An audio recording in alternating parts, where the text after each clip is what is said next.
आज लगता है जैसे पूरा देश राममय हो गया है। सब जगह राम मंदिर, रामलला के प्राण प्रतिष्ठा की बात हो रही है। जो कभी सपना था वह अब सच्चाई बन चुका है। ऐसा लगा जैसे संपूर्ण भारतवर्ष के सांस्कृतिक पुनरुद्धार का वैभव अयोध्या में ही उतर आया है। राम आ गए हैं। आज हर घर में परमात्मा के आगमन का जो सुंदर नवविहान हम देख रहे हैं वह अद्भुत अनुपमेय है। हम भाग्यशाली हैं कि हमने भगवान को स्वगृह में प्रवेश करते देखा। हम इसके साक्षी हैं। भगवान राम का बाल रूप बेहद मनोहारी है।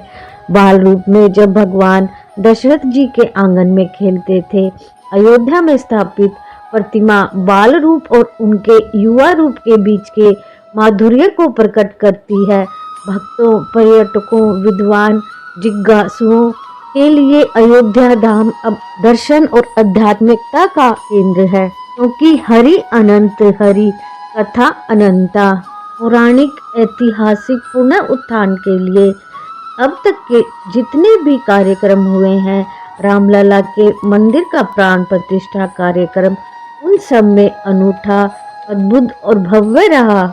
हमारी संस्कृति में किसी व्यक्ति के सदाचार की जितनी भी कल्पनाएं की जाती हैं, हमारी संस्कृति में किसी व्यक्ति के सदाचरण की जितनी भी कल्पनाएं की जा सकती हैं, वे सारे आचरण, वे सारी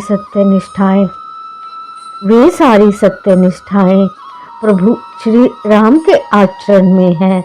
पराक्रम के साथ क्षमाशीलता, हृदय की सौम्यता और कर्तव्य पालन में स्वयं की आहुति देने की मिसाल भी अगर कहीं देखने को मिलती है तो प्रभु राम के जीवन में ही मिलती है। उनमें जो करुणा, न्याय, सद्भाव, सहिष्णुता, निष्पक्षता है, वह वर्तमान समाज की आवश्यकता है। हम अहंकार, स्वार्थ, भेदभाव में इतने ज्यादा बहक गए हैं कि हमें ना तो अपना बोध है, ना ही पुरातन संस्कृति का, तो कैसे हमारे अंदर राम आएंगे।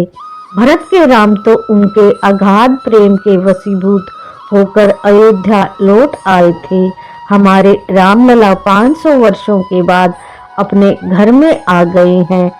अब प्रभु श्री राम की 14 वर्षों के वनवास से वापसी हुई थी और संपूर्ण अयोध्या में दीपावली से भी बढ़कर माहौल था। पिछले कई दिनों से जिस तरह की जोरदार भावपूर्ण तैयारियां पूरे देश में और विदेश में चल रही हैं, 22 जनवरी को ऐसा लगा कि शायद हम हजारों वर्ष पूर्व के त्रेता युग में आ गए हैं। 22 जनवरी को भी जब प्रभु श्री राम की प्राण प्रतिष्ठा हुई तो उसका भव्य प्रसारण पूरी दुनिया ने देखा। यह रामलला की अपने घर में वापसी है। वे वर्षों तक टेंट में रहे, लेकिन अब अपने महल में रहेंगे। विश्व का हर राम भक्त खुशी से सरोवर होकर झूम उठा, मानो अब हमें प्रभु श्री राम मिल गए, अब और कुछ नहीं चाहिए। प्रभु के दर्शन से ही हमारी सारी इच्छाएं पूर्ण हो गई। हमारे रामलला 500 वर्षों के बाद अपने घर में आ गए हैं, लेकिन अपने भीतर उन्हें सही मायने में लाने के लिए हमें भरत जैसा अपना चरित्र बनाना होगा, जिसमें त्याग होगा, संयम होगा, सहनशीलता व सहिष्णुता होगी, सभी लोगों की रक्षा करने का भाव होगा। वही राम को अपने मन मंदिर में बसा सकेगा। वीडियो को लाइक, शेयर करें, चैनल को सब्सक्राइब करें और कमेंट बॉक्स में जय श्री राम अवश्य लिखें। जय श्री राम।